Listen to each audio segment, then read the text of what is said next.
Right, good morning. Welcome back, Goldwing project. Now with the swing arm all done for the time being, I need to get the frame in the same condition as this so I can start making the short link assembly. So I'm going to park this to one side for now and finally move on to the frame.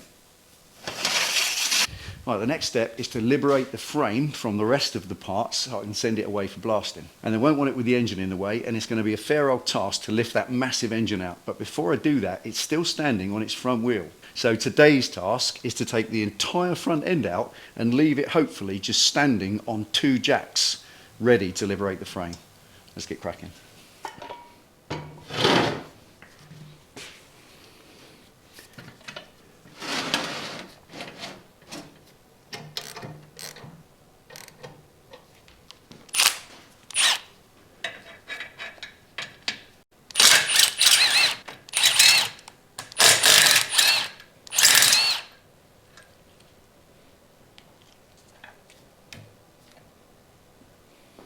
Right, now these handlebars are massively heavy. They almost feel like they're solid, and we're not going to use them. We're going to use something different in the future, but I don't know what that is yet. So we won't bother weighing them yet. We'll weigh them at the end and find out the comparison between these and whatever we decide on. So for now, just save them up in the rafters.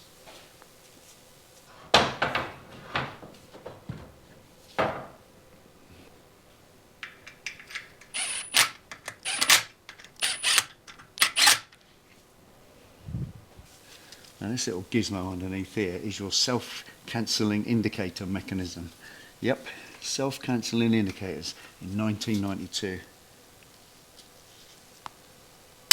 Gotcha.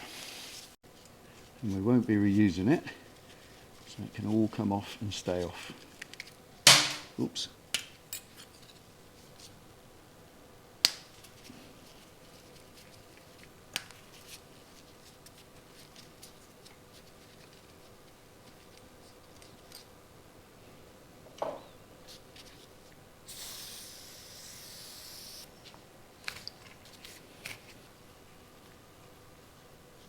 There it is. Gotcha.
Heavy.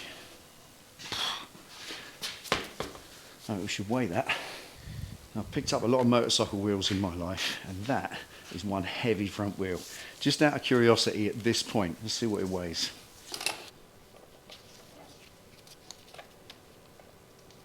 There we go. 0. There it is. 17.5 kilos for a front wheel. That's insane. That is so heavy. That's at least twice the weight of a normal 3-spoke cast aluminium sports bike wheel. Twice the weight. So we'll keep that weight recorded so that when we put the different front in that we're going to use, we can weigh the difference and make the final total. 17.5. That's mad.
Oh dear. Ow.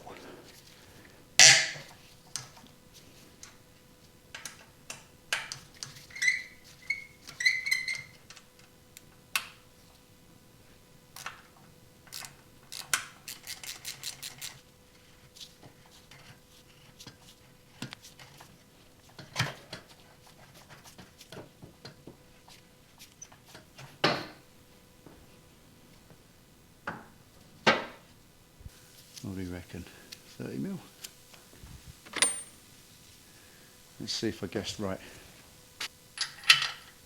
Yeah, bang on.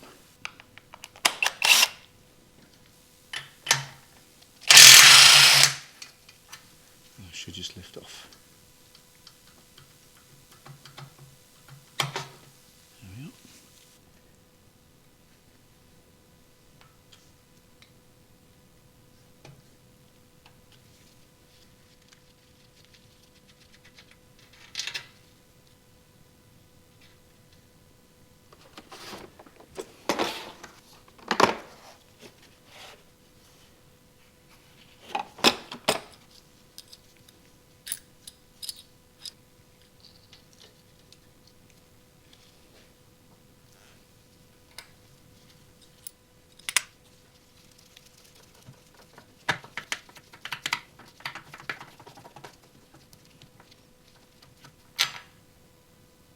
Ew.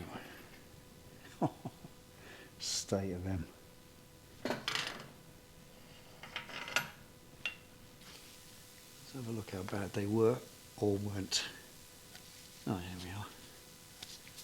You've got marks there where every single one of the rollers sat and sat and sat. There's no corrosion, but they wouldn't have lasted long. Good job we'll be changing them.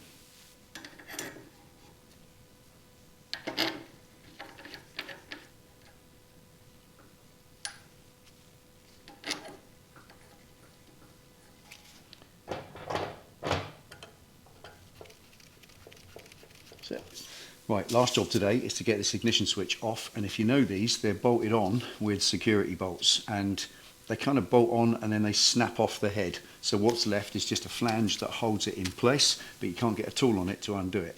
Right, there's a couple of ways to get these off. You can either take your grinder and just grind the heads out completely and then remove the ignition switch and then extract the stumps in the usual way. But that always tends to damage the bracket itself, and I don't want to do that. What I'm going to try and do instead is weld a nut on top of them, fill it up with weld, and hopefully that will give me a bolt head and I can just take them out like a bolt. Let's see if that works.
Well, there we are.